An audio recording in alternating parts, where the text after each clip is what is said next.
Welcome to our LinkedIn presentation today.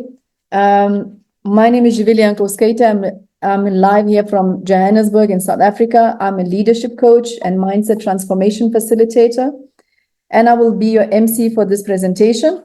I have studied human behavior and pathways to authentic leadership for the past 20 years, how to manage emotions, how to energize the whole human being. And I studied that with the top mentors in the world. Today, we've been discussing in understanding the hospitality sales mindset with principles in action with the esteemed Mr. Mohammed Tanvir. He has a long list of accolades of showcasing his credentials and his achievements in the hospitality industry for over a decade. And his consistent list of achievements talk for themselves. He is a top 100 most inspirational people by International Hospitality Institute in the USA in 2023. He is sales ranked number 1 on LinkedIn and all social media in Pakistan in 2024 by Favicon. And he's the salesperson of the year in 2021, 2022 by Marriott International.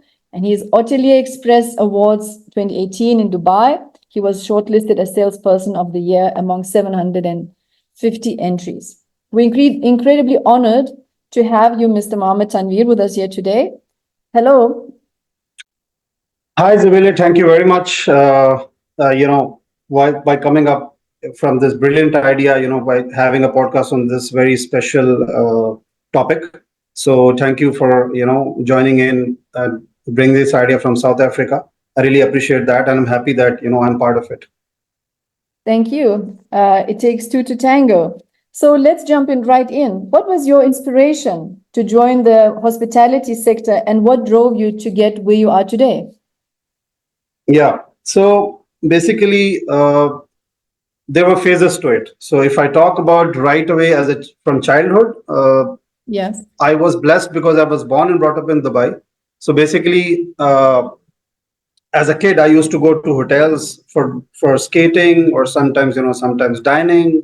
So I had got some in my nearby areas about 3 or 4 5-star hotels. So sometimes we used to go for dining and even with friends. So that was my first, I would say, attraction. And I used to be very fascinated with the nice lobbies and spanking chandeliers and very neat and clean people roaming around. So that was my first inspiration as, I would say, a kid.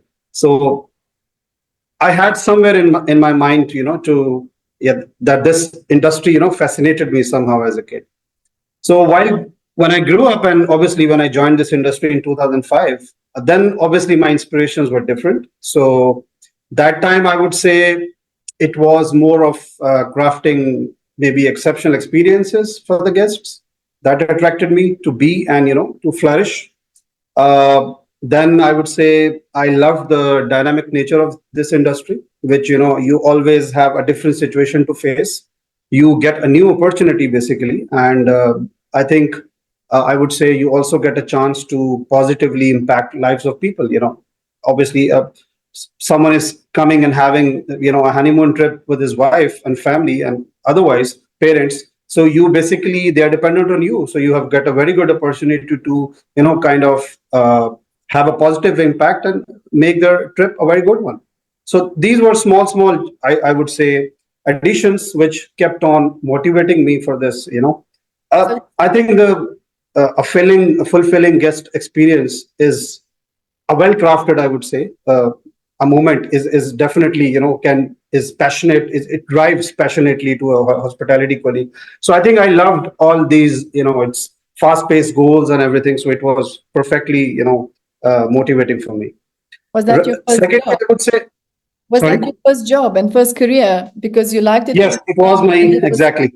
So you knew what you wanted from very young age. You knew you wanted. I think yes. Industry. As a child, I didn't have this in mind that I would be joining this industry, but these were definitely one of the very few industries which I had in mind, right? Okay. So I knew that I can do well in that, I would say. Secondly, I think when I joined, the second thing I would say very important, I had very good mentors. When I started my career in 2005, right from the start, I got very good mentors I think it is really important to, have a mentor because it gives you a kind of sense of direction. I mean, the person, he or she is like a role model to you. And I was actually lucky to kind of, I would say, work with leaders who challenged, who challenged us as a team, who made sure that they bring best out of us, who cared about our well-being, who were like above numbers, not always, numbers machine, and who were like, I would say, people centric. So it was not a free pass. Obviously, we got challenges all the way around, but till now. But the thing is, I think I'm fortunate and lucky to have those mentors in the early stages of my career. So Secondly, I would say, sorry. Those mentors were your leaders in the business? Or were Yes, they I mean mentors? my bosses or my first leaders, I would say. Yes. Secondly, I think uh, the purpose of coming to any industry, the person should know what he wants to do, he or she. The end goal is very important. You have to have that end goal in your mind, that if you're joining a particular industry, what you have in mind, what you want to achieve. If I talk about myself, I think obviously I used to see very fascinated, well-looking general managers, roaming around with nice suits. That was my, as I told you, my first, attractions to the industry. But obviously, having that sales spark, I say sales DNA right from the moment I joined. So I think that actually fascinated me, and I wanted to become a director of sales. Right from, obviously, I knew that I had to, pass on this 7, 8 steps. I have to cross these steps. But my first, I would say, first stage, I would say, was the director of sales. So today I'm a director of sales. Yes, I'm happy about that. Second thing I would say, uh, somehow I always wanted to stand out. I always thought of doing something very different to stand out, to come out as very differently as a person. So even if I want to become a general manager, obviously that is my next track. So why not to be the best one? Why not to stand out as a general manager? So it is just kind of the goals which you set for yourself. So you had mentors, you knew what you wanted, you had that goal in mind, you loved this industry from your fascination of it Yes. when you were a child, and then you went for it. And this is where you are today. So if you were to think of your recipe for success in everybody else listening or wanting to start this career or dreaming about this, what can they learn? What can your path be replicated, or what in your path do you think could be replicated? Yeah, I think way to go. I don't consider myself as a very successful person. I mean, one should always have a learner's mindset, and one should consider one as a student. I consider myself a student every day, and till today, after 18 years, I still learn something new every day. But I think the very few things which a person should have is number one, the passion, which I mentioned in the beginning, that if you do not have a passion, because this is not an easy industry. I mean, trust me, this is something, it's a 24 hours, 365 days industry. You have to really have that passion to, get along, to actually sustain in this industry. I mean, it's really difficult. There are moments, there are times when you really feel frustrated about it. Maybe you might have to, wait for someone for 8 hours to welcome someone, right? Or maybe you have to run around for his canceled flight. Maybe he's here, there somewhere stuck. You might have to go for help. I mean, anything can happen. So that's why I said it's a very dynamic industry. So one should have that passion. That is the number one point. So I think number 2 point. Let me ask you about the passion, because passion is such a thing that we say passion, but maybe people put different meanings behind the word passion. So can you describe that a little more? What do you understand by passion, and how does it come alive? How can you see that in your actions? I think everyone has its own definition of passion. For Yes. me, I had this a very different kind of addiction with this industry, and definitely which became my passion. So right from that day, as I said, I used to look around hotels. I mean, different websites of hotels. I used to go around, and see nice lobbies. I used to go and see videos of hotels all around the world. So that was my passion right away. And obviously, being in sales. it's still it becomes more challenging when you're into sales. So one is we're talking about generally hospitality industry, and then next we are talking is the sales passion. So there are two different, I would say, aspects of it. So I keep myself passionate by reading books. I want to be just updated, keep myself updated with the news, travel trends, and everything. I go and listen to videos of CEOs of the global hospitality companies. Yes. I try to improve myself every single day. That's my passion, and especially when my guest is happy and I get an all ticked event. I mean, Yes. and my guest is happy. I'm happy. It passionates me more to do more for my people. I mean, my guests. So that's my number one passion. So Coming back to your point, your question, the recipe for success. I would say the second thing which I feel is, I would say, you should understand your product really well. That is the main thing. You're working for whatever hotel. Obviously, we're here to specific to hospitality industry. So whatever hotel you're working in, you have to understand your product really well. Number one, and attached to it, being a salesperson, I should be understand my market where I'm working. Where my working space is. It can be a region, it can be a city, it can be a country, whatever it is. I mean, whatever is assigned to you as a salesperson, as a sales manager, as assistant director, as a director, you have to have the full grip knowledge of your market.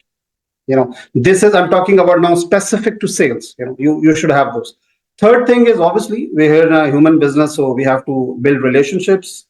One should have, I think, a results driven mindset. That is very important, because if someone is not results driven, end of the day we have to show numbers on the paper, right? So yes, this is human business, yes, this is people to people thing, but end of the day the numbers matter, where we have to have that, we have to meet those financial goals assigned to us. So yes. the leader, or the person, even the person, a sales manager, a sales executive, whoever is in the industry, he has to have that results driven mindset. And after that, I would say the person has to be really updated. As I mentioned, you have to really know what trends are going on around the world, what is the new thing in the industry, what technology is coming in. Otherwise, I would say you have to be really data driven. What does it mean? Things have changed. Data driven. What does Data it driven mean in in practical? Give me an example. What does it mean? I mean, you should be really good with your analytical skills. I mean, I've seen many salespeople who are very good in selling and otherwise personality and everything, but they were weak in numbers. They had weak analytical skills. Yes. So your decisions as a director of sales, for example, should be basically data driven. For example, if I'm seeing a company, I'm giving a rate to two different companies. Yes. One is a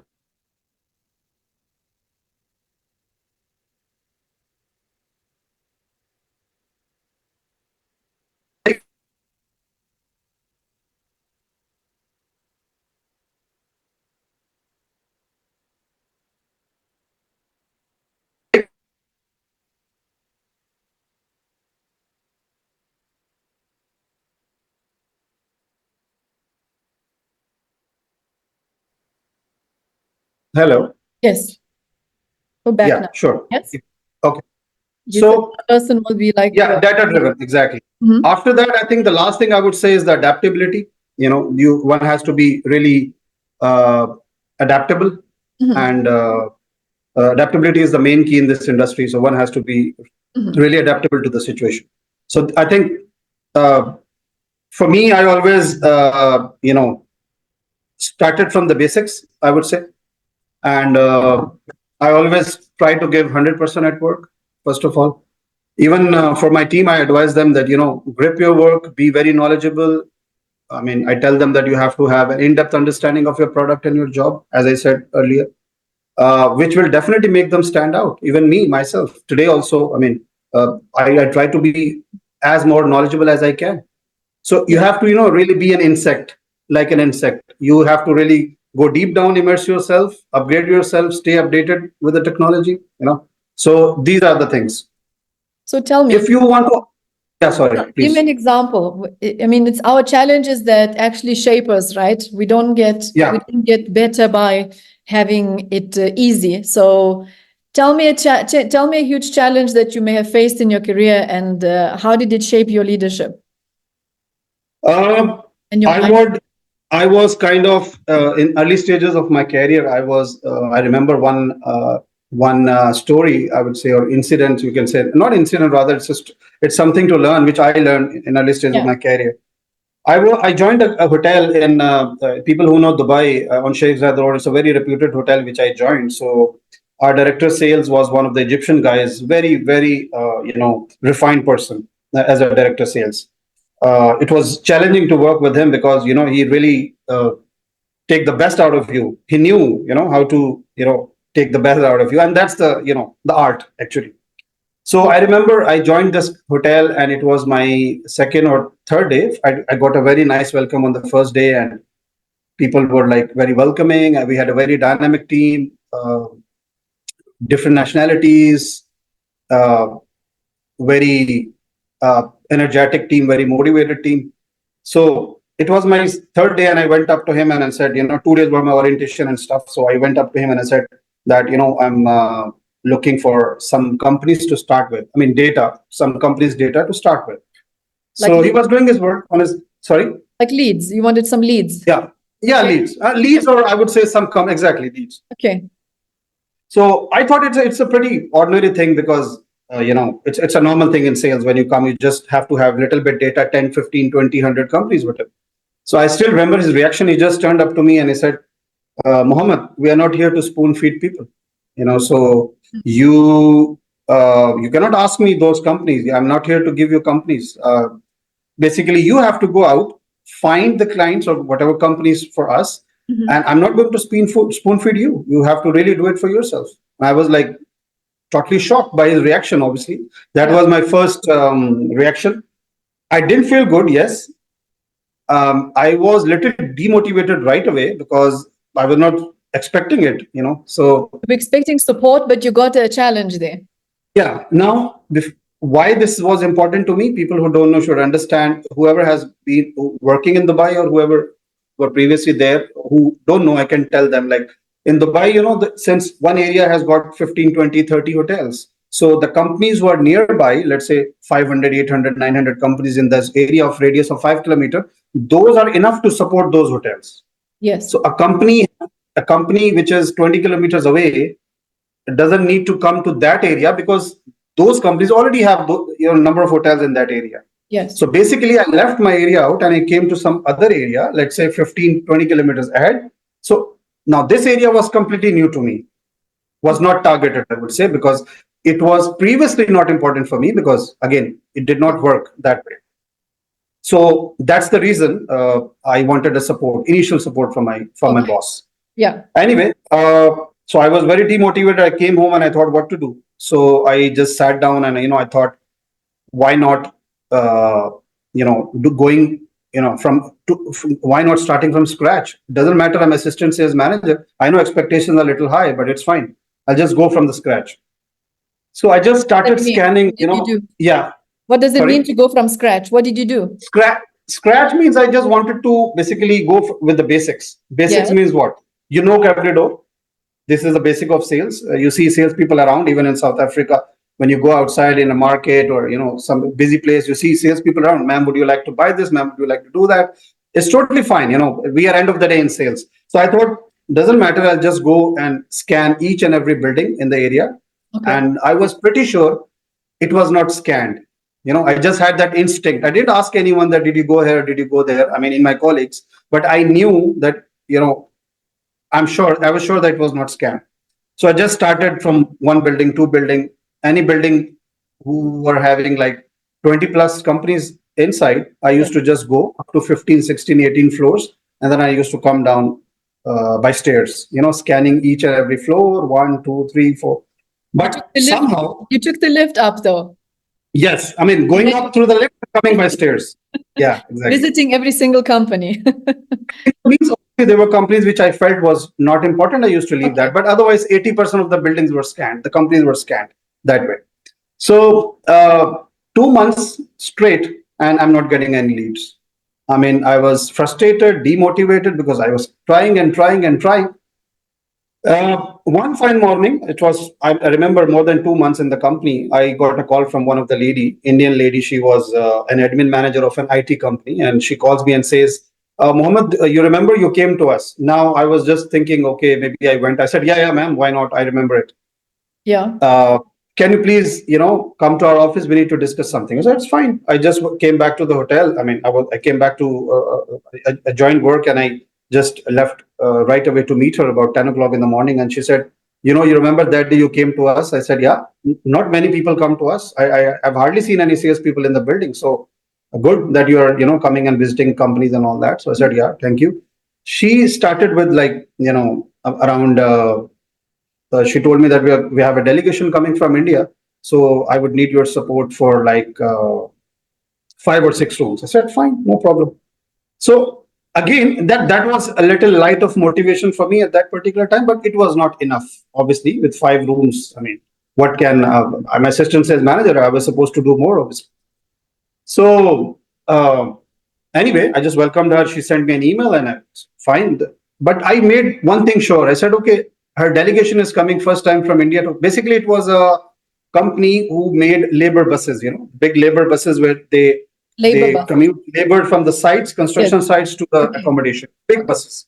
Yeah. So they were basically coming up in Dubai first time. They had purchased land in one of the industrial areas in Dubai, and they were planning to start the production from Dubai. So somehow, by luck, I just happened, to visit that company somehow. So those 5 people coming into our hotel were general managers and head of production and all these kind of profiles. So I thought, let me really do my best for this. And I made sure their rooms are good. I made sure they're picked up and from the airport. I made sure that I'm present when they come. So I just followed the normal process, which every salesperson does. I still remember they came at around 10 p.m. at night, and I waited, whereas my office was until 6, obviously. I just waited for 3.5, 4 hours just to welcome them because I thought I should be present. Yes. So this was a little ray of hope for me that time. Okay, at least something, I was thinking in mind. So 2, 3 days passed and they just left by thanking the hotel, and the general manager actually left a message for the admin manager to thank the hotel because he was very happy with our services. And fortunately, so I got a call again, and she said, I'm really happy and that you really took care of our guest. I said, fine. 3, 4 days passed and I was again back to my job, what I was doing, scanning buildings all around. I'm getting a call again, and she says, same lady. Yeah, same lady says, Muhammad, come back to our office and we need to discuss something. I said, again, she must be having like 2, 3 rooms maybe. So I was like, okay, half motivated, and let me just go and meet her. She said, Mohammed, we are expecting, that time actually she revealed that information which I'm giving you, that they're planning to, to arrange to have a production plant in Dubai and all that. Okay. That was the meeting. Basically, she revealed those information. Didn't know that. So she said, we'll be having 500 plus people coming to us on and off, to and fro Dubai to India. And we are just starting. So the company has got huge budget and this and that. So we really like the way you work. We really like the kind of minute attention you have given to our guest. And we were really surprised to see a nice cake from you, from the management or your side or whatever hotel. So thank you very much for that. And what if I ask you like 3, 4 apartments for, let's say, 2 months or 3 months for our general managers who want to only permanently placed in Dubai? So I came back to my director of sales and discussed, so that I've got the company I, went up to. I have now come up with a new idea, and they want to, support us long term. He was happy. He said, okay, fine. What they want, I just presented the query, and he said, okay, fine. Let's do this. Whatever the rate was, let's do this way. It was good for them. I mean, it was win-win for both of us. Not very low, not very high. Somewhere in the middle, win-win for both of us. So now I presented her the rates, and I just did. I thought one thing, I will not delay in replying, because I know that in Dubai she has about 10 hotels around. So if I delay, that means other people won't give me a loophole anywhere. So I was just very quick in the response. I just came up, and in the same day I shared the proposal. Not only shared the proposal, I went up to her in the office, and I said, okay, did you get my proposal? Everything is fine. Yeah, Mohammed, everything is fine. Thank you very much. I'll get back to you. So another week passed, and she said, okay, Mohammed, we have decided, that we will be staying with you. So do that. So those people actually checked in, and since they were like almost all of them who visited before for short stay, the same people came back, and now they were there for 6 months, and Yes. we were happy. So this continued on and off for about 6 months, I would say 6 to 7 months. And you won't believe, Zivele, that after 6 or 7 months, we had approximately 62 long-term apartments from them, which was a yearly contracts. 62 for a year. 62 apartments long term. When I say long term, the minimum length of stay was 1 year, each Fantastic. apartment. Fantastic. And imagine that, I remember, if I remember correctly, it was 110 to 120 thousand dirhams per apartment, multiplied by number of apartments, multiplied by 1 year. Fantastic. So you can have an idea that it was a real big deal. I mean, it was something which was the total room budget of 2, 3, 4 months for a hotel, which Wow. we all actually plan and execute and strategy and this and that. So that one deal was right away enough to have that budget surpassed.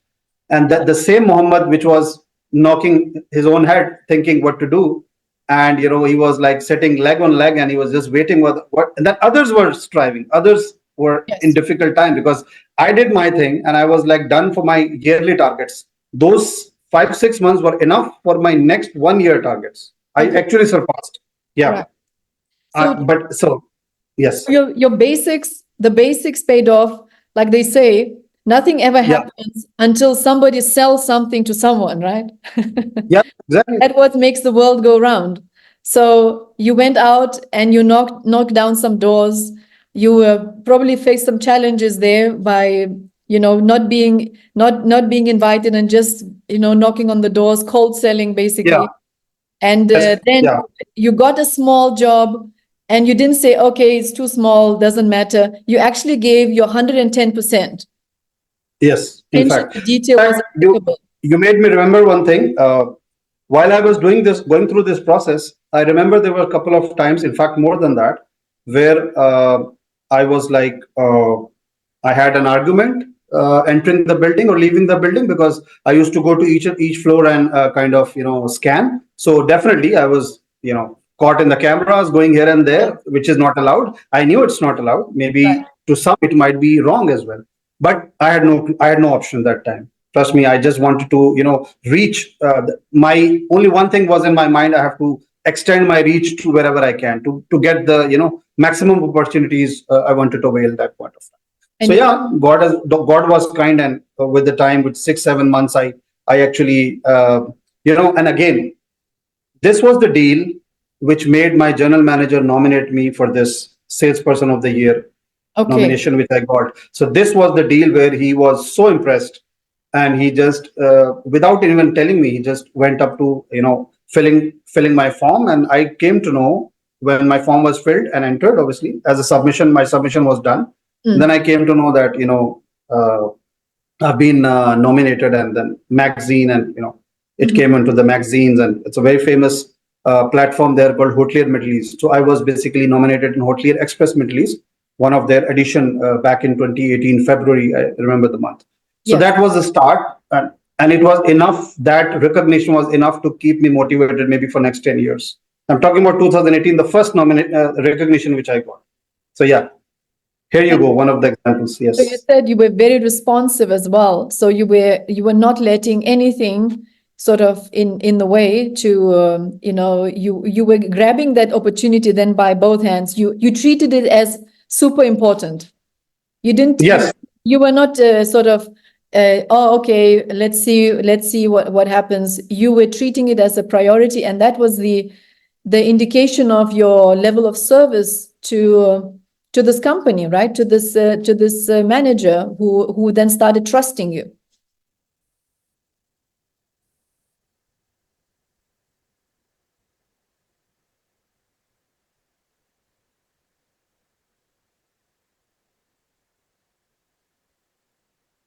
Yes, I mean, for hoteliers, for salespeople, it's, as I said, it's all about numbers.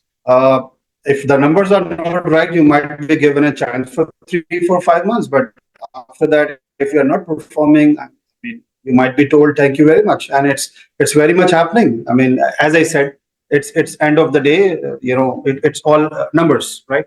So I still remember while during this process, one time she called me and said, Mohammed, I need your help on a personal level. I said, please go ahead. My relatives are coming from India and they're coming first time and new in Dubai as well. I really don't know what to guide. I mean, what to say, where to take them. So if you can just, guide me and Dubai tour, city tour and all that. I said, fine. That was a time when we only had 5, 6 apartments from them. It was in the early when she started sharing the requirement in the beginning. So I remember I arranged a desert safari for them, Dow cruise for them. Not only that, I basically spoke to the guy before he traveled to in Dubai. In India, I called over his WhatsApp. What kind of activities would you like to have in Dubai? So he just gave me an idea. Okay, I heard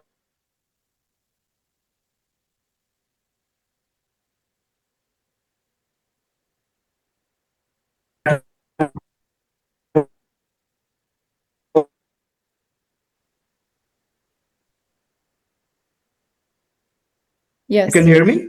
Yes, I can hear you. Okay. So that's how it happened. So yeah, I'm happy that it worked for me. It happens to some it don't, but it worked for me somehow. So another thing you mentioned that you must know your product well. How do you apply that, and how do you get to know your product well? How do you demonstrate it to the client, and how does it help you in the daily work and in sales? I think it depends on how you want to basically target. For example, I can give an example. Let's say you have two people, and one goes simple and says, "Okay, I'm looking for some room business. I'm looking for some event business, meeting business, this and that." So, and one goes with a very kind of prepared way. Let's say he goes and he knows, he researches who is the CEO of the company, he researches who is the MD and chairman, he researches what kind of a business they are into, he researches what hotels they are liking. I mean, what kind of hotels they like to go in the area, or hotel apartments, 5 stars, 4 stars, service apartments, whatever it is. Yes. And he goes and he says, okay, our room is like 30 square meter. I mean, our 80% of the rooms are facing the sunlight. So when you get up in the morning, you will get a very good sunlight, and we have a very nice pool, or maybe we have 2 or 3 pools, different type of pools with different sizes. If you want to, kind of go to our, let's say, dining area, we've got a golf cart, a buggy to take you there. So he goes deep and deep. He delves into the facilities and explains it, on a deeper level. So 100% the client will go, with this guy, not the other one who just wants and, kind of. What does he do for the client? Casual, he's casual. He's casual, and he just wants the business, and that's it. It doesn't go that deep. It doesn't bother. He just takes it casually. So the second guy who goes in, because he's visualizing the hotel in the client's mind, and he will be more happier to go with this guy who is such a detail-oriented guy. So I think it's, as I said in the beginning, it's all about the product. I think also, especially if the guest has not visited the hotel first, it's so you cannot get that impression from looking at the photos and the website.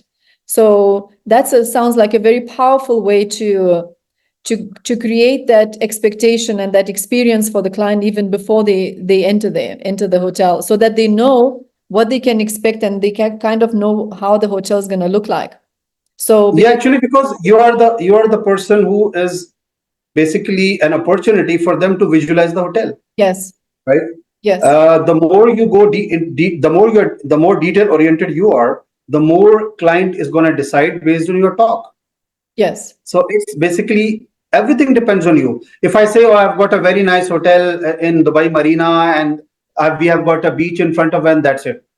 Okay. But if I say I've got a very nice hotel, it's a tower building, we have got 18 floors, we have got two Italian restaurants, one Chinese restaurant, we have got a Dubai Metro stopping over just 5 seconds away from the hotel, we have got a metro station around. We've got public buses running around until 10 p.m. at night. We have got a taxi service available. We can pick you from the airport. We can drop you even Maktoum Airport or Jabal Ali or wherever. We don't charge for that. So it's endless. You just go and, deeper and deeper, and 100% the client will go with this guy who is more detail oriented and who explains the facilities, because when you're talking, the client is like visualizing your talk. At the same time, he's portrays it in his mind, his or her mind, and then he takes the decision upfront.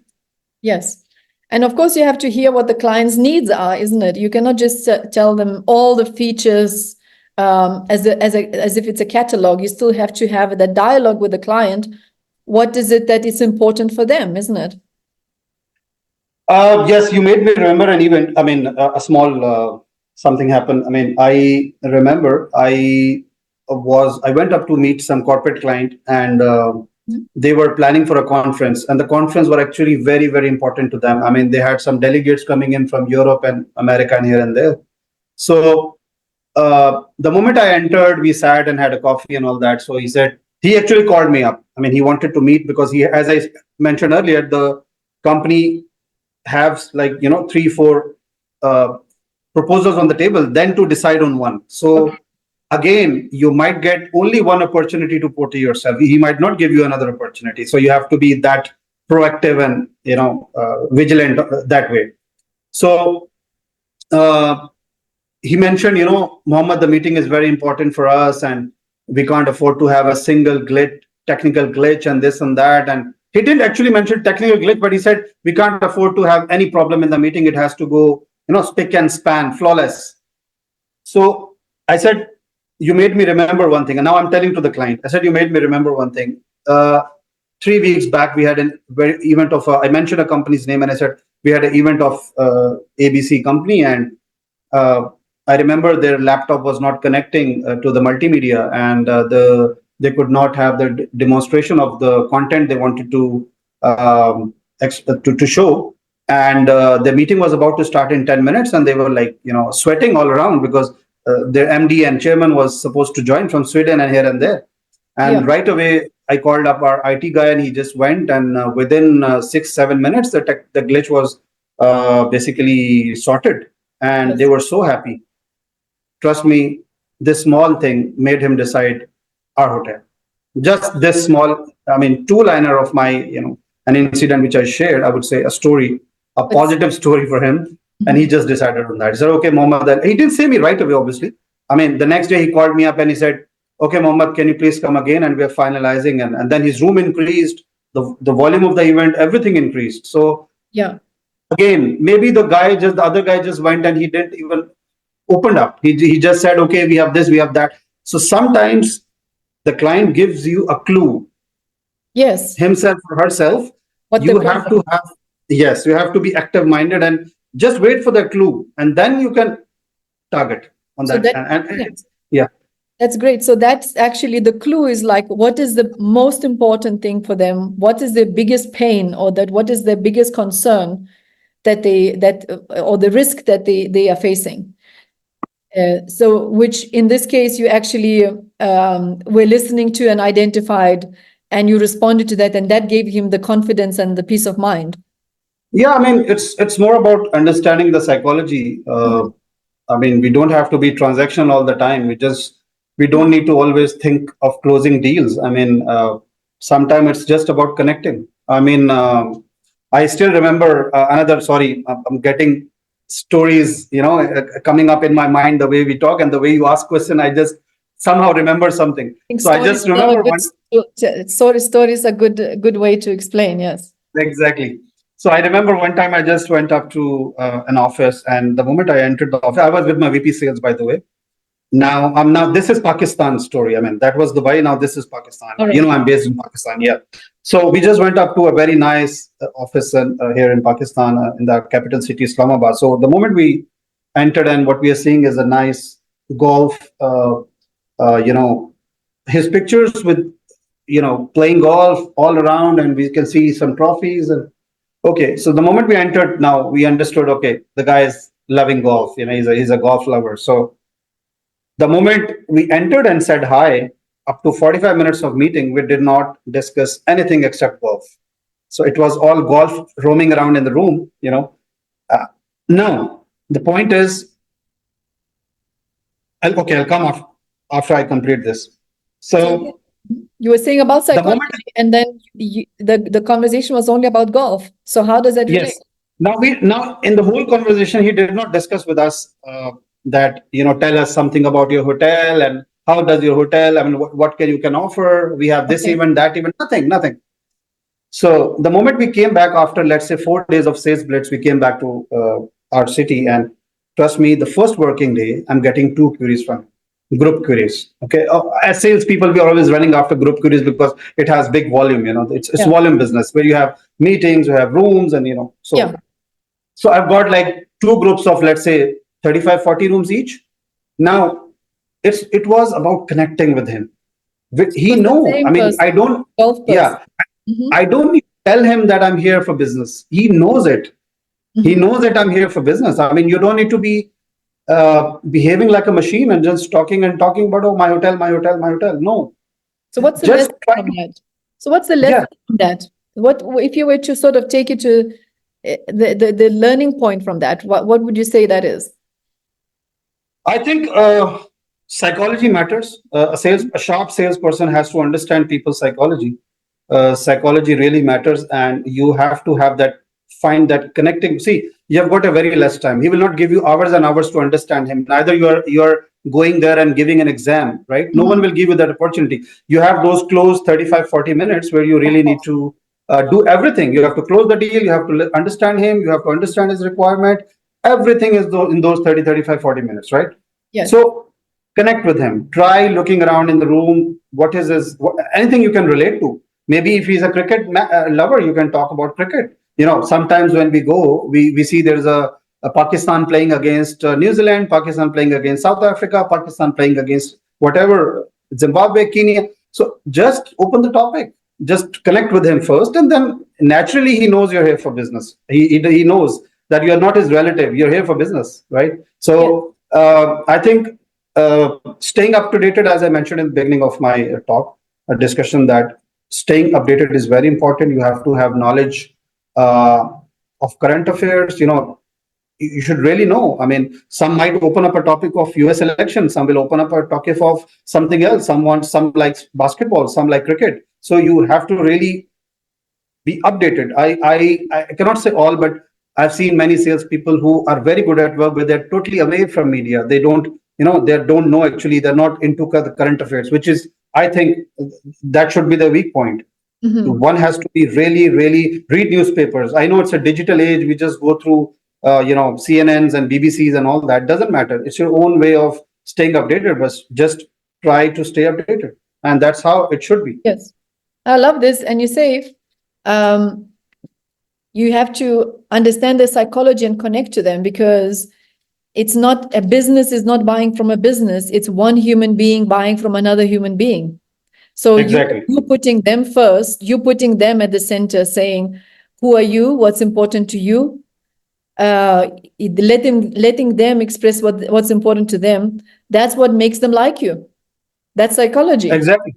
That's actually true. I 100% agree on that. I mean, And I would say another thing which came into my observation, as I said, I'm still myself. I consider myself a learner. I mean, a way to go. I don't even consider myself even a successful person or something.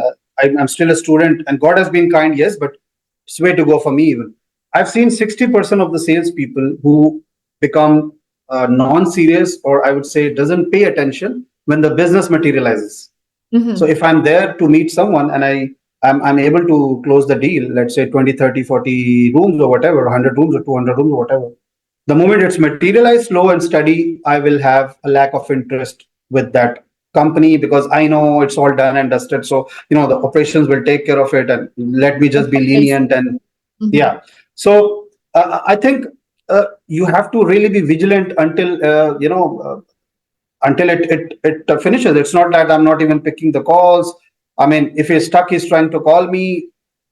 If I'm doing that, he will 100% maybe not talk that time. He will just be kind of stuck that time. But later on he will never forget that. He will never ever give you an opportunity, Yes. to serve you again. I mean, he will never forget.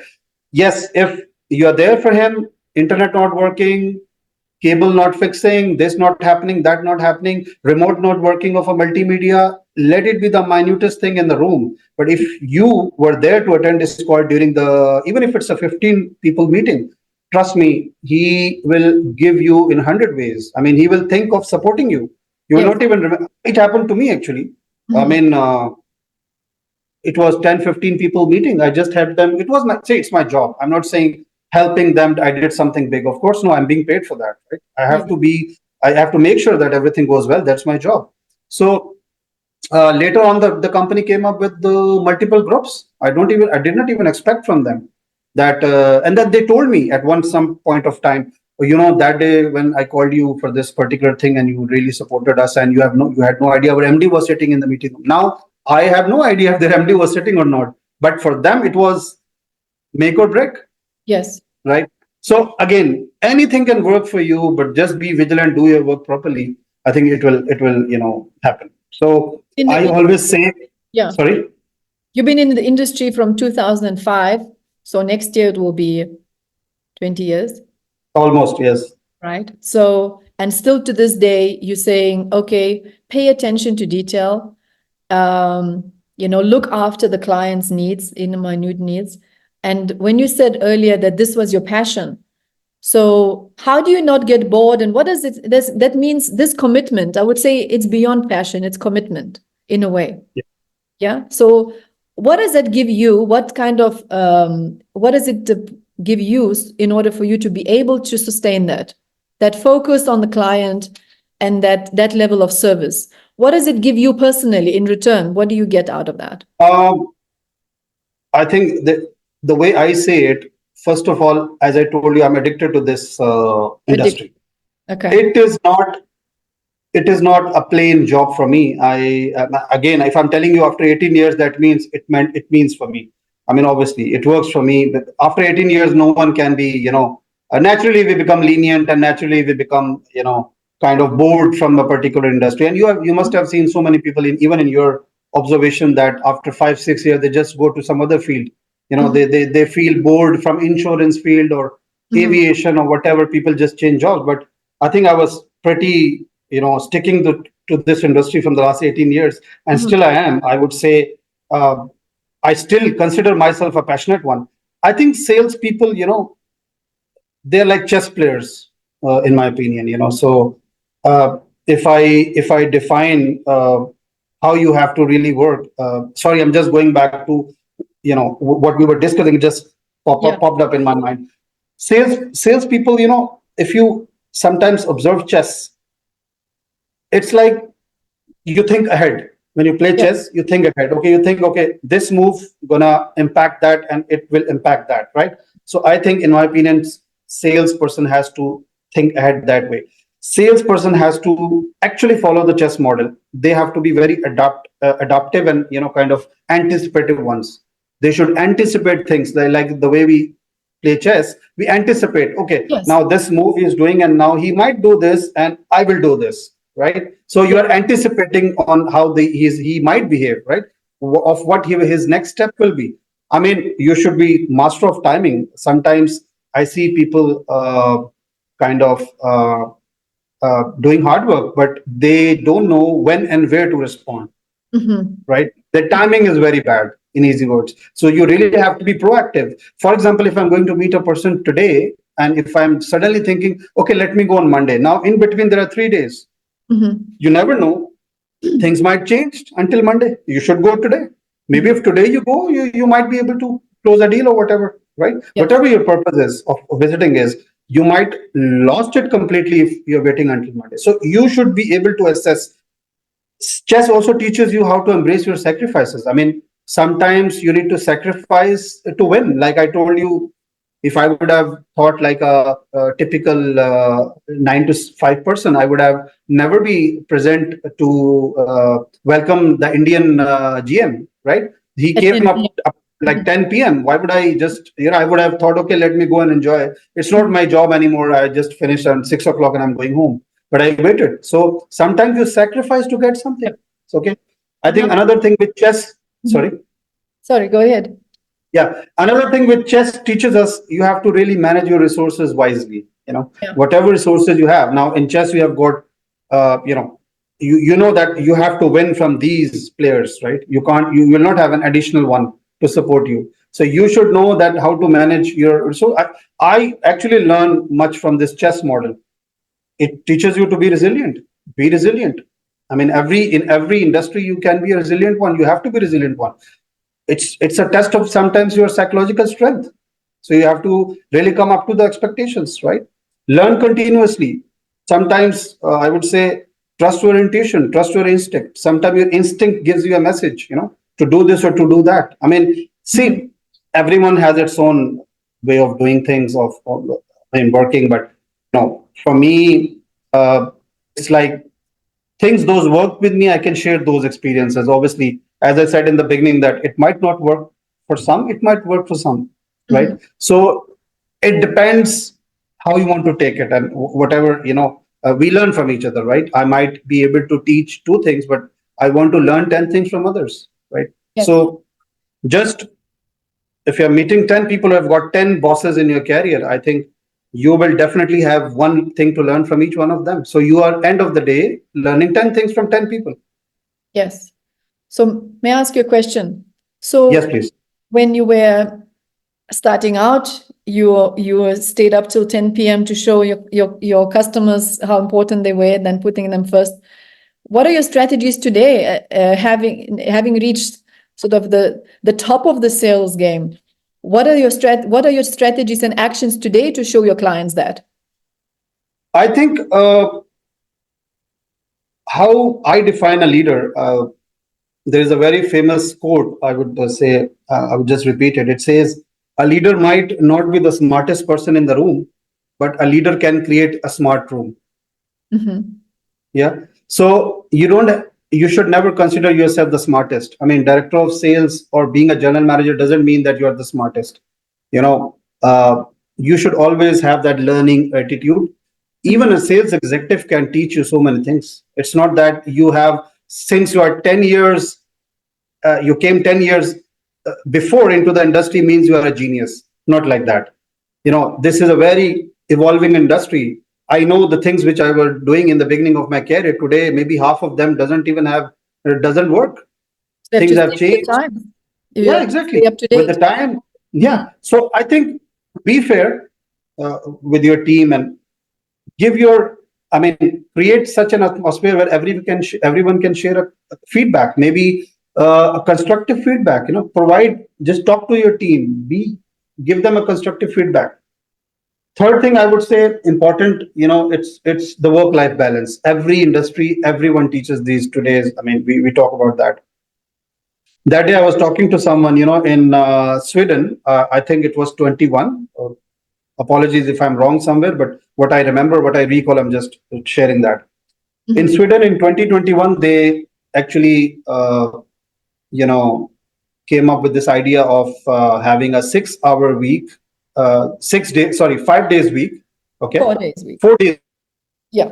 4 days week instead of 5, right? So they decreased one day and they said, okay, let's just work 4 days, but 6 hours only, right? So 6 hours and 4 days. So they said, okay, let's experiment this, and after 1 year, let's see how it goes. You won't believe, after 1 year of this experiment, their productivity increased up to 53% more. Yes. Why? Because people were able to spend more time with their families. People were able to plan trips. People were, maybe someone is not getting time to spend with their parents. They were spending. Maybe someone doesn't get time to spend with their children. They were doing it. They used to do international trips. I mean, imagine if you're taking off, let's say 2 p.m. on a particular day, and you know that the next 2 days are totally, I mean, it's a weekend. So you have 2.5 days. You might go and have a short trip somewhere, right? So work-life balance is, for me, though our industry sometimes is really, really demotivating that way, because you might have to stay for some event. You might have to, wait to meet someone, so many things. But I would still say, be an efficient one. Try finishing your job in in the given time. Your 8 to 9 hours should be a very productive one, so that you don't have to wait. You have to be really efficient to finish your work in the given time. And as a leader, I think it's important for me. And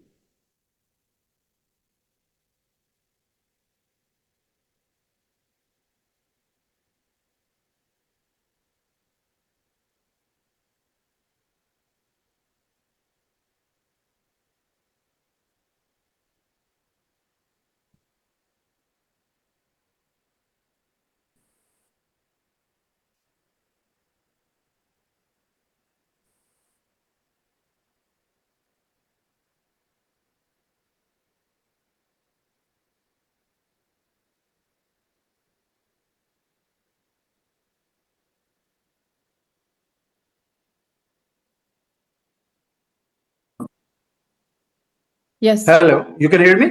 Yes, I Sorry, can hear I you. think. Yeah. Okay. Yeah. So I think empower them. Feel for them. Kindness. Kindness is a new style of leadership these days. You might have seen so many posts around. On LinkedIn about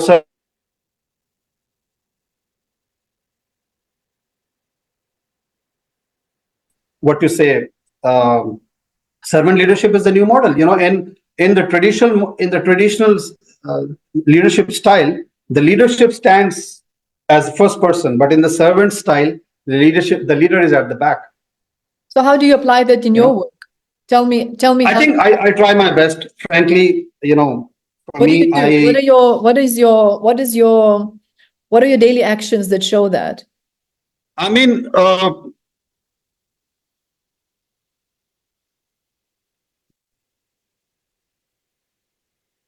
the best thing I like about among the team.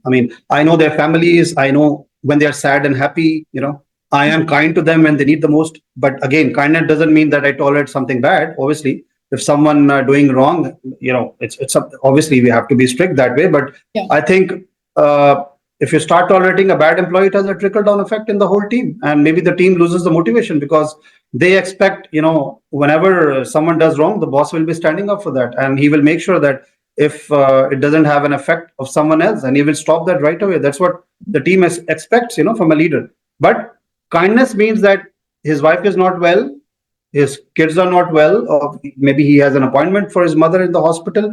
Be kind. Don't be kind of strict, saying that no, I don't care about whatever is happening, I need you at 9 a.m. in the morning, sharp 9 a.m. Be kind, because that will have a more, I would say, bad effect once you do that. So I think uh, work will never finish, so even if I'm here tomorrow, I'm not here, doesn't matter, everything will go as it is. Hotels are meant to be open 365 days a week, 24 hours. What bonds us as a team is our special bond. That is, the kindness is the first thing in that. All I learned in these 18 years, that uh, it's always the passion that drives them. I can tell you, maybe I can do 10 things wrong, but one best thing which I can do is that create that atmosphere which motivates my colleagues to work. That is on me. How I create that atmosphere. So you do that by being caring, like me going to see kind is Yes. showing Yeah, your see, care as a. it differs in the situation, obviously, but I think your idea should be that way. If I can see someone bowing down his head on the table, there must be something wrong with him, right? Yes. If I see someone not being very proactive over the past few days, few weeks, there is something wrong, right? As a leader, it's my responsibility rather to sit with him, to talk to him. If something is wrong, something is not happening as planned. He might have a bad day. He might has his wife. He might be going through some illness of his mother. He might be just not in mood to work today, or he might not be in mood to work maybe for the next 2-3 days. Doesn't matter. But when he re-energizes, he will produce maybe 5 times more. He'll be 5 times more productive when he comes back. I did that. I remember a few of my colleagues, or let's say one colleague. I remember I just sent him home. He said, "Boss, I don't know what happened, but the last 2-3 days, I'm not feeling. I feel like to rest. I'm a little exhausted." Okay, fine, go home. Is it okay to spend 2 days at home and come back? Yes, it's fine. Go back and go home and come back. So after 2 days or 3 days, when he came, fully energized, fully ready to, pull up the socks. Pull up the So, socks. there are people, sorry to cut you, there are people, there are extroverts, introverts. You have to actually deal with them. Some people are be very sharp in their work, but they might be introverts. You really have to talk to them for them to share something to you. But some are extroverts. They just speak out their heart. So as a leader, you should know it. They're like, kids. You have to bond them together as a family, and you have to have that understanding of their psychology. Every person has a different style to deal with. I have a different style to deal A and B and C and D and E. That what bonds them together as a team. Absolutely. And being caring, so you're caring to your customers, you're caring to your staff, to your team. Yes, obviously. I mean, it's really, I mean, I always say that be a manager you wanted when you were a junior. Yes. When I was a junior, I have seen, let's say out of 10, if I've seen 5 or 3 bad bosses, 100% when I become manager or leader, I don't want to be like them. I want to be like the other ones, the ones who are good, Are right? you Who also like the impressed me. Egyptian? Are you also like your Egyptian manager sometimes? I think he was more tougher, I would say. Yeah, he was. I think without mentioning his name, I mean, he's now general manager with one of the hotel, by the way. Okay. Sometimes he was good actually, but I would say sometimes he used to be very, I would say, work related, work specific. He will only talk work, work, work. Okay. I remember one small thing when I also worked in Saudi Arabia for a year.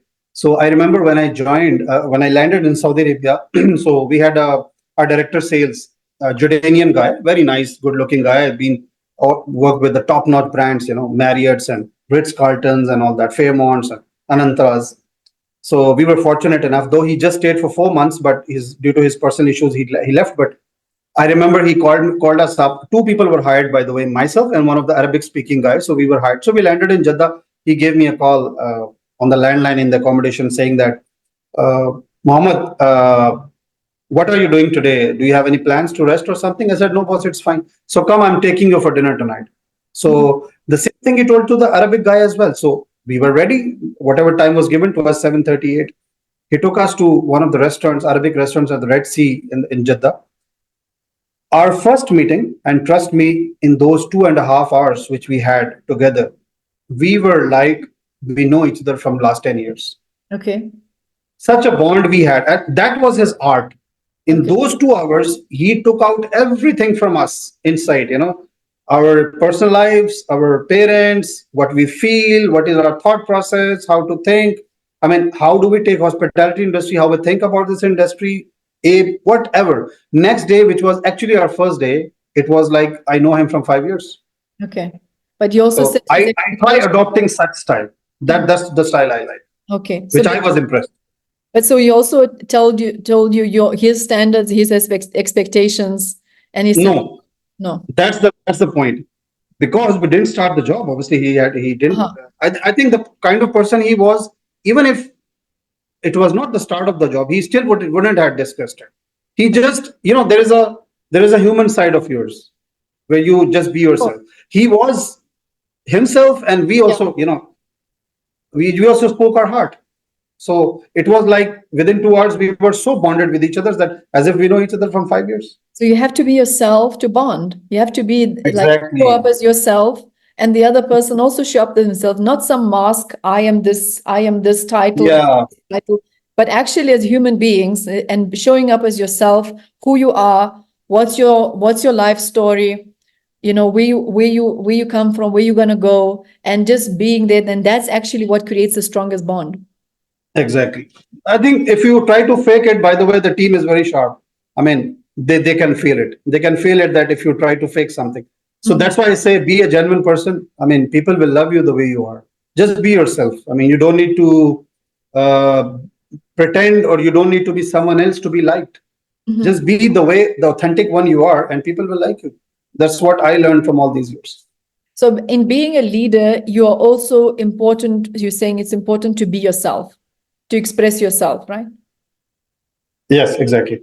And would you say being that authentic self and showing up as yourself with your your strengths, your weaknesses, or your whole sort of spectrum of your personality. Would you say that is what makes a leader? I think, as I said, it depends with the situation. I mean, we learn, as we learn every day, as been saying throughout the podcast. It was different in different times. I learned different things from different people. Even I learned from my juniors, I learned from my seniors. So just be authentic, be the way you are as a human, and it will work, in my opinion. I mean, you just be yourself and focus on your work.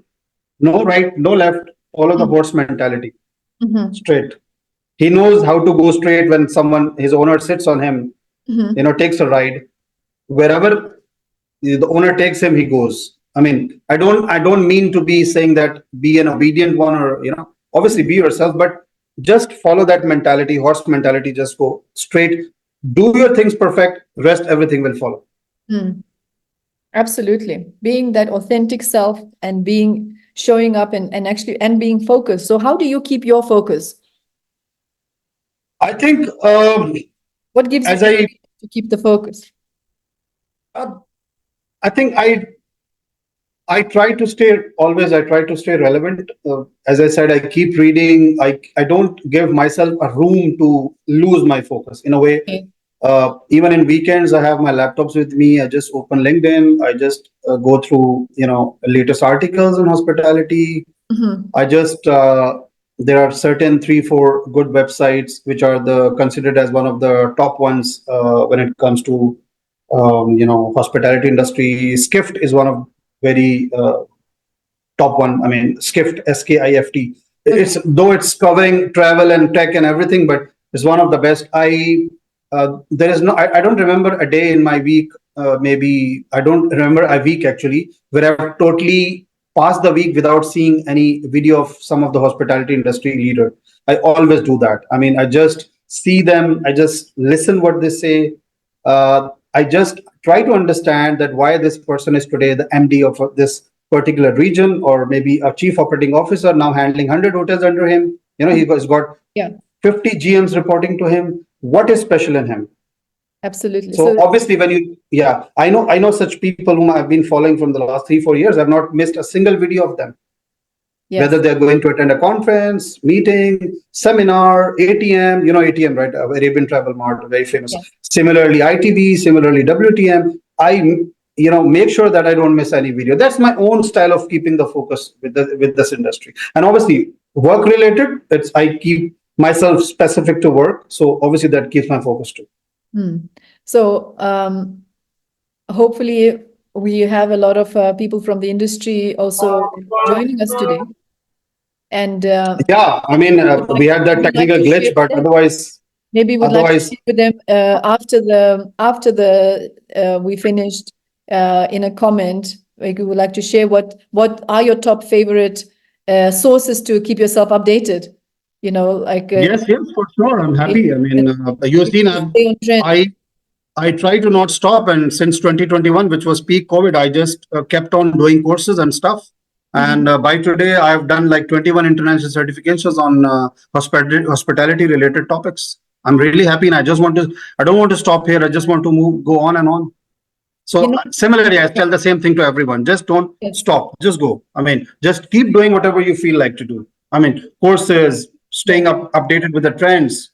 So this is my style, and I would say, it worked for me, as I said in the beginning. So it depends. But I see that in all the people who love what they do, because if you love what you do, you don't need a reminder and saying, okay, let me take a break from this. I'll read on these trends next week. If you love what you do, you actually live, eat, sleep, and breathe it, isn't it? Exactly. So again, it goes back to passion. If I didn't have passion, no one would do 21 certifications if he doesn't have a passion. No. And then another one thing, I think, don't limit yourself to a certain achievement. I mean, don't think you have done 2 courses or you have done much. Don't think if you are a master degree holder or you have done everything in this world. No, just keep learning. I mean, don't limit don't have the local mentality, have the global mentality. Yeah. Think broad. Don't think, okay, I'm here now, okay, I'm in South Africa, I might not leave South Africa ever in my life. Let me only think if I'm happy with, working 15, 20 years in A, B, and C hotels. So let me stick to this A, B, C, and in this circle only. No, that's not the mentality. Have the global mentality. Why not being the best out of South Africa? Why not being the best whom people should follow? Why not being an ideal to people in South Africa and globally everyone? Why not being the topmost leader? I mean, today we are seeing so many leaders from Asia. I'm happy. I mean, it's not about being Asian or African, but I'm happy that I can see so many leaders erupting from Asia. I'm happy. I was the only Pakistani nominated in this top 100. I mean, that gives me a sense of motivation, and it kicks me to do more and more. I don't want to stop here. It might be a very big recognition for a few, but but I don't want to stop here. Why not? Why should I stop? I will never stop. I mean, I'll just keep doing, preparing and keep making myself better and better every passing day. Because you find it interesting. Because yes. you find it fulfilling. Passion is a very small word, but it has a long-lasting meaning. It has a long-lasting effect on your career.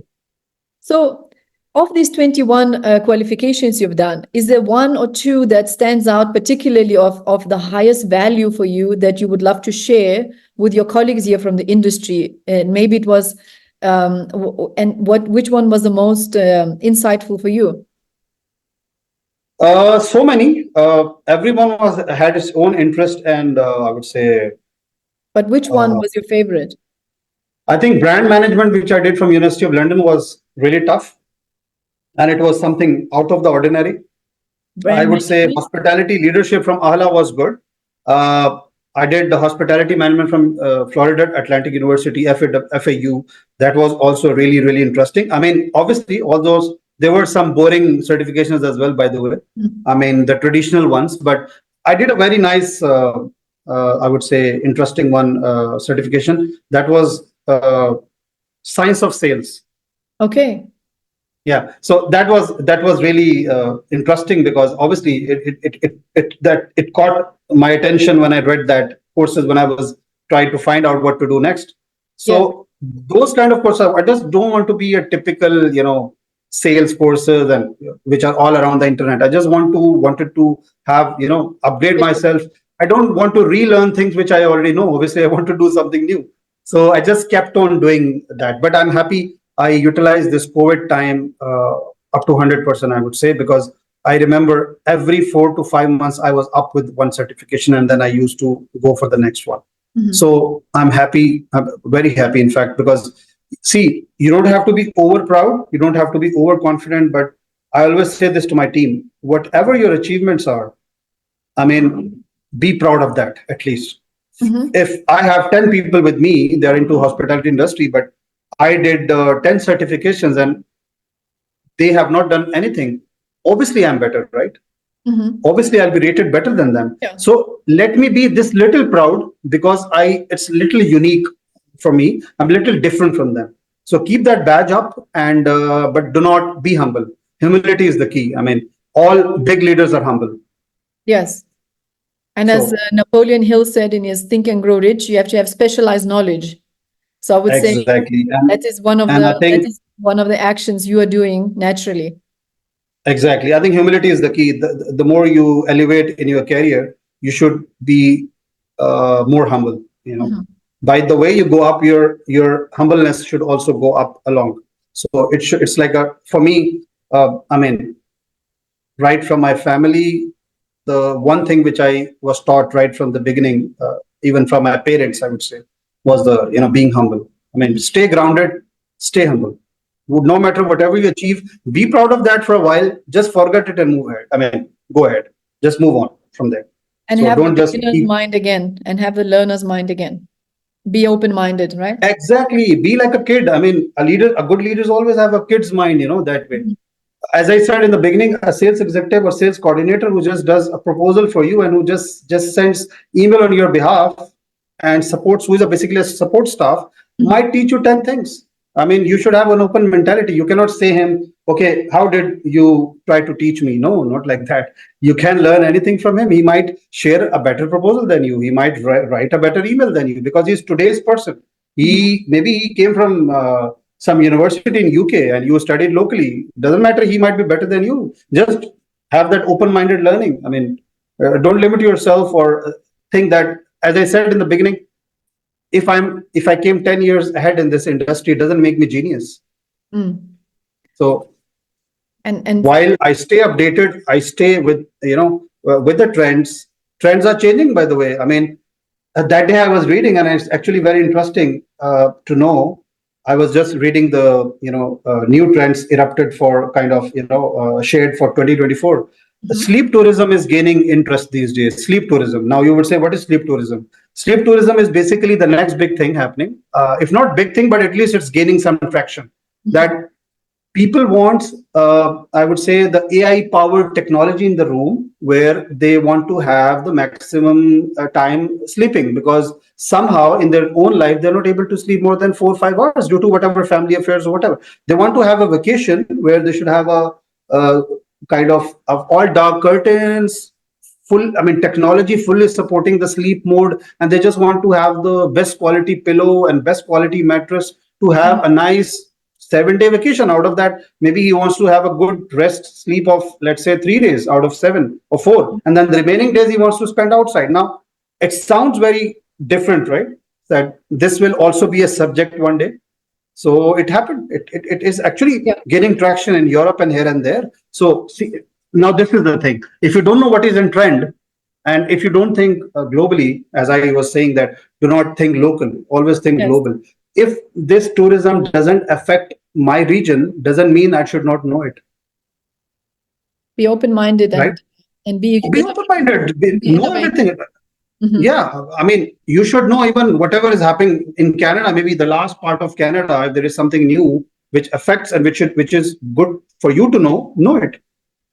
Or even if it's happening in Botswana, maybe even it's happening in some last country in Africa, it doesn't matter. So it's a global industry. We can't say you're African and I'm Asian and you're Iranian or whatever. I mean, it's a global industry. I mean, we all are. That's why I've been working.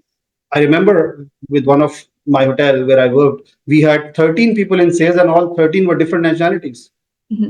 But what was common? What was the common DNA of salespeople though amongst you? Yes. So here you go. You summed it up. Yeah. So they say. So you say, keep improving, keep adapting, keep learning, because success is something that when you feel you're successful, you actually stop growing. Yes, exactly. You said it right. I mean, when you feel they're successful, you stop improving, and then you actually start moving backwards, even though you're not even realizing it. You're not sleeping on the laurels. I would be a little harsh on that. I would say that is the day of your destruction. Yes. That is the day you start growing negatively. Yes. Not positively. You go back. Yes. Because a leader should have, let me repeat it, a leader should have a kid's mentality. He should be open like a kid. When you teach something, he develops an interest in that. Have that kid's mind. It's not specific to hospitality. Yes, our topic is hospitality, but it applies to every industry. Yes. So, and then read books. I would say, whatever interests you, read books. There are very good books to read on sales. I mean, which is your favorite? There are so many. Yeah. I would say the book I've just started is Leaders Eat Last. That is Simon Sinek. Yes. Leaders Eat Last. Yeah. Then Eat That Frog is very good. Yes. Sales Bible is good. So it depends on Think and Grow Rich is very good, as you mentioned. Napoleon Hill. Yeah. So there are a couple of other books, which is another thing I would say. HBR, you must have heard about HBR, Harvard Business Review. Yes, of course. They share very interesting articles, and it's all over LinkedIn. I mean, you don't need to even strive for that. You will just subscribe their page, and you would see almost a daily article on that. And it's not generic to hospitality, obviously. It's generic to every industry. Yeah. Read that. Yeah. I think I would say. I do. I like that. So yeah. With all these changes, in industry that's moving together with society and as who we are as human beings, what we want, right? What do you see as Yes. the one unchanging core thing, an unchanging skill that every sales professional within hospitality, a high level, high ticket service, exclusive service, what is that one skill that every sales professional should be a master? I think I would say if you want, sorry, you're being specific to sales, you mean? For a sales guy? Hospitality sales? Yeah, yeah. I think out of all, the best thing which would work for everyone every time, I mean, it's all season thing, which is understanding the psychology of people. The Okay. more, salespeople are generally considered very short. I mean, when you introduce someone that you're a salesman, naturally the first impression which comes into his or her mind is that the guy or the girl must be very short. Or maybe they will try to sell us something. Maybe they will try to outsmart us. That's what first Yeah. few things come into the mind. Yes, that should be a recognition. Why not? What would that do for them if they can master the psychology of people? How would it as I affect sales? as we discussed in the beginning of our talk discussion that in fact all of the examples I gave or the stories which I told, most of them were due to just understanding the psychology of the person, right? Yes. So this will remain constant and ever living, I would say, all seasons thing for a salesperson. The more I understand, as a junior you might not grip that, but the more you spend your time in this industry, with the time you'll really be skilled in that. With the time you'll the more you spend time with people. See, as a salesperson you are doing 4 to 5 calls every day, I mean visits. So imagine you do multiplied by 30 days and multiplied by 1 year, and obviously multiply by number of years. So you just go on and meet people. You meet so many of them. So after 2 years, you are obviously better than when you join the industry. After 5 years, you are more better. Yeah. After 10 years, you are even better. So the more you spend time, you'll start knowing people. And today's generation is very smart. I mean, they won't even take 10 years on that. I would say they would do it in what we did in 10 years. Maybe they'd do it in 4 years. Because again, our era was different. I started in 2005, right? The person who's starting in 23 or 22 or 24 has more tools than me, right? Is more updated, has more platforms, I would say. Yes. Though 2005 is not still a very old story, but I would say today's people who are entering the industry these days, I mean, have a far better opportunity, sorry, to learn things very quickly. I mean, Yes. to grab all the tools and see the person today joining the industry has AI everywhere. I mean, AI is all around. You just mentioned the world is talking only about AI and sustainability these days. The other day I was reading something, and imagine now hotels are working on AI tools these days, right? So imagine you are a guest relations manager, and a complaint goes up to your table, and it says, "Oh, I did not had hair dryer in my room last night, so this is very embarrassing," and whatever. So imagine you can just voice command the AI chatbot and say, please apologize him, the guest, from my side, and just tell him that it was really we didn't like it, and we'll make sure that it will not happen again, and you're up to your next task. So the AI chatbot does it for you. Yes. Right? Dear Mr. William, I'm really sorry you had to face this, and we will make sure it doesn't happen again. Imagine earlier you were, or currently you, maybe just before the AI, you would draft a 4-paragraph email on that, wasting your half an hour maybe. So here you'll just give a command, and there comes a drafted email. I mean, you just need to review quickly, check up and send, and you can have your 20 complaints solved in maybe the next 20 minutes. And then on and on. Just giving a small example, yes, how it can help and evolve the industry in the coming years. Yes. So how do you see AI affecting the sales? I think obviously the websites of the hotels will be better with the time, and it will impact technologically more. But I would say there will be an impact for sure. I'm not saying it's not, but still there is a human connection involved. There is a human touch involved in closing the deal, meeting people.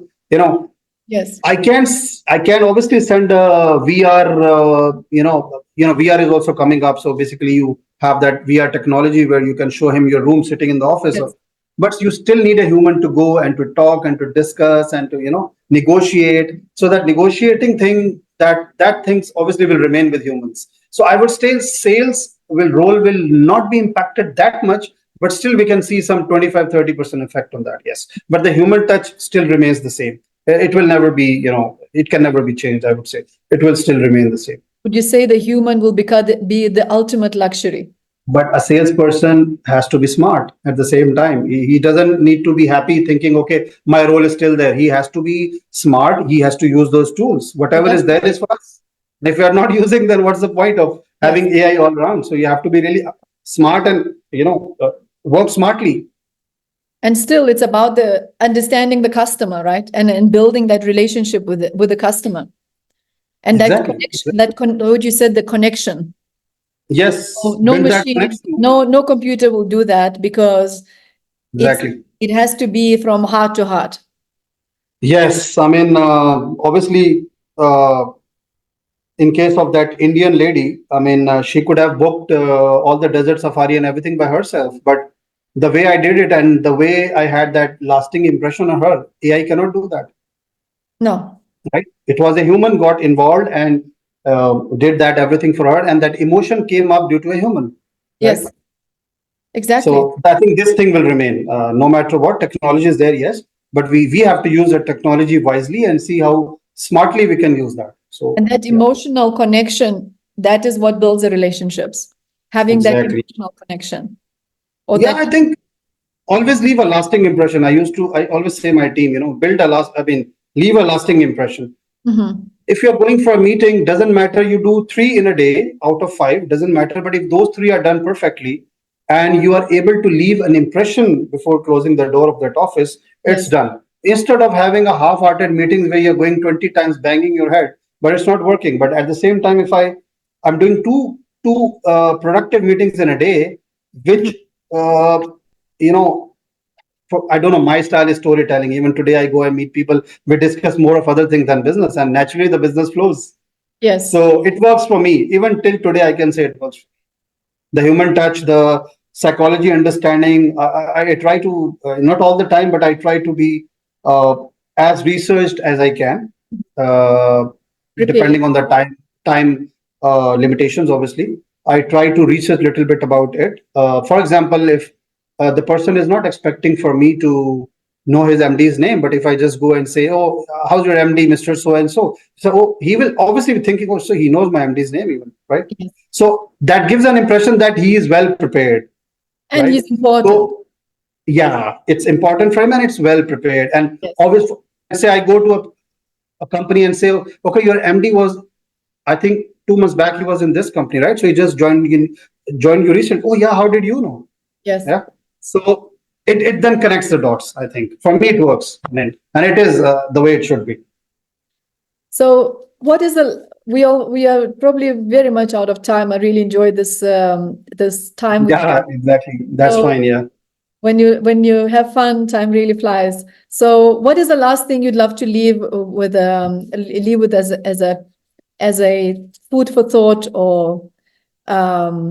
or as a last observation or advice? I think I would say be yourself. Embrace technology. Embrace technology. Stay up to date with the current affairs. Try as human, be a multitasker.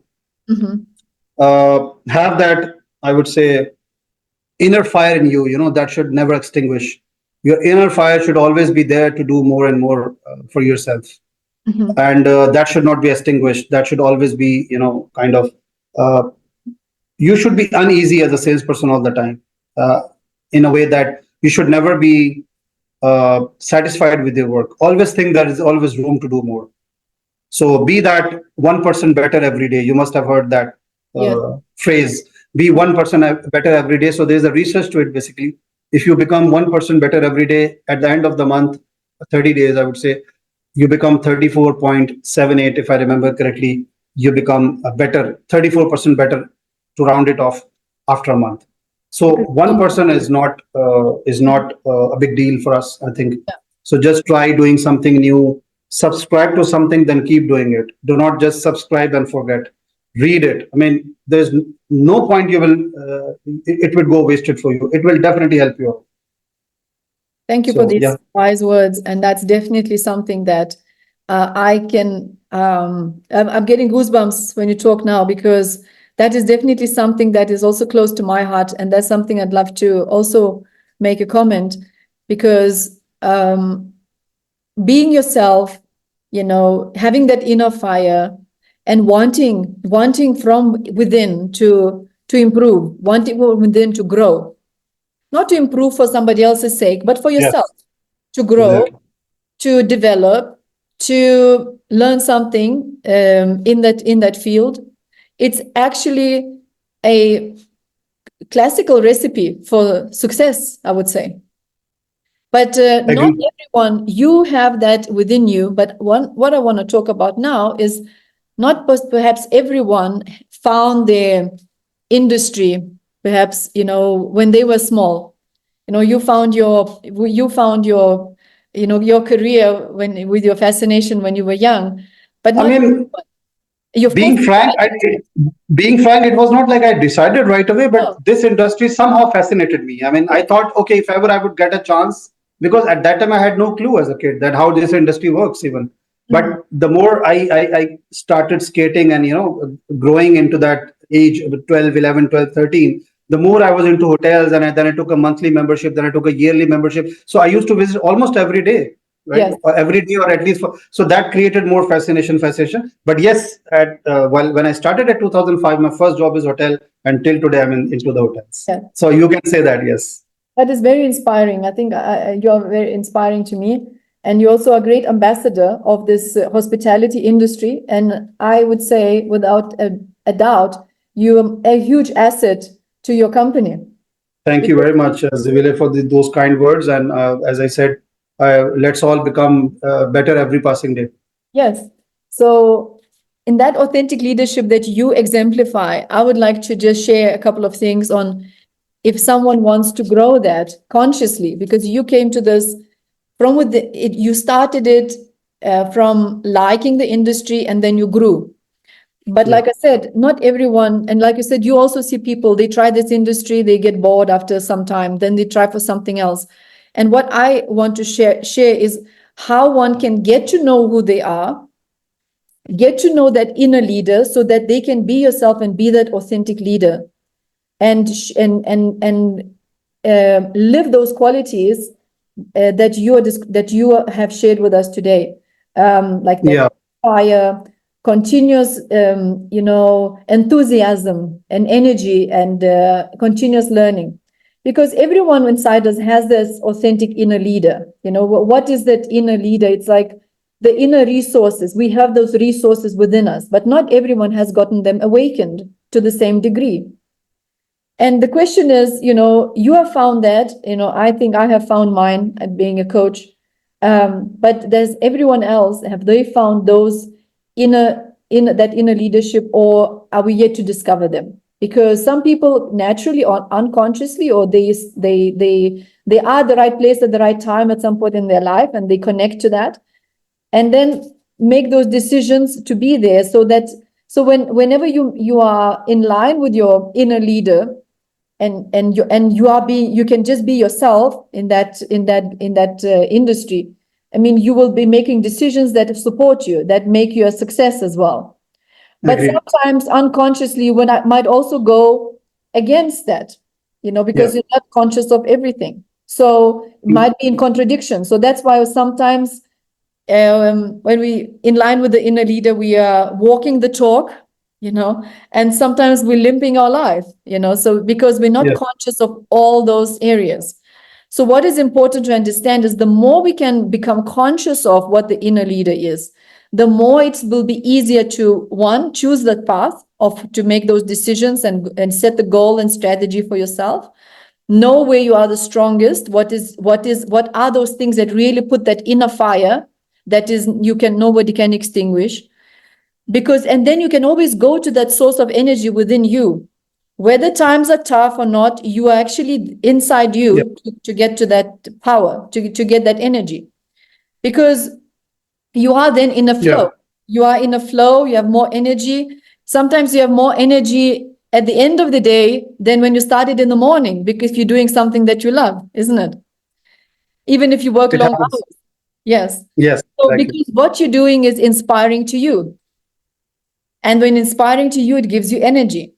So if Yeah. you don't know your strengths, if you don't know what your inner leadership areas are, you might end up working on something that you are not strong in. Maybe say, let me close this weakness that I have. And what then happens is that if you're working on your weakness, or some random thing that let me try that. From today, I know I'm not going to be focusing on IT. Yeah, exactly. Then you're basically doing a corrective action then. And instead of building your something upon your strength, you're just sort of becoming average, even though because you're not really having that inner fire. And whatever you are not, whatever is not important to you, like they say, you must delegate, right? Because you must not try to become expert in that. You must only do things that are inspiring, and the rest of it we must delegate. So, and that's how we specialize. So every human being got those inner sort of gems inside them. And when I work with people True. to discover that, I actually take them through a specific process to identify those areas. So there's this process is a scientific process to identify what your brain actually is seeking. What are those areas are important to you? So what I want to, in the interest of time, what I want to invite all our guests is that if this is in any way interesting, to find how to fine tune that inner leader, whether for yourself or for your team, is to go to my LinkedIn profile and book a call with me where I can share more information. In the interest of time, I don't want to go through into much more depth. I just wanted to say that you, Mohammed, are an example of that inner leader in action. And I want to share Thank you. that it's possible to develop that inner leadership with some specific psychology tools, so that Yes, true. that is so that to take that enable that potential and take it and be able to express that potential, and serve both your own life and the clients, so and achieve more and get more fulfillment in life. So if you Yes, have interest in that, you can reach out to me, connect with me, send me a connect request, book a time on my profile, and do both. And then follow us, Mohammed and myself, on LinkedIn. Connect with us, and we'd be very happy to share our experiences and be a network with you. for sure. Thank you very much for putting this up together. Though we had some technical difficulties, I wish it could not have happened, but fine. I mean, it's all natural. We can't do anything about it. But let's try to share our session with our Yes. people who registered with us, so that at least if they have missed somewhere and they're not able to connect, or I'm sure many wanted to connect, but somehow because of this unfortunate thing, they could not. So let's share this video with almost everyone, Yes. so that they have to have this, they get this recorded session, who have missed it. We At will do least that. by this way, you will be part of that, We will do our that, district. and we will definitely learn and not give up. Yes, 100%, 100%. Thank you very Yeah. much for that, and looking Thank forward you. to many such sessions in the future. Thank you. It was very inspiring. Have a good evening. You too. Thank you very much, Sivili. Thank you very much. Goodbye. Goodbye. Bye.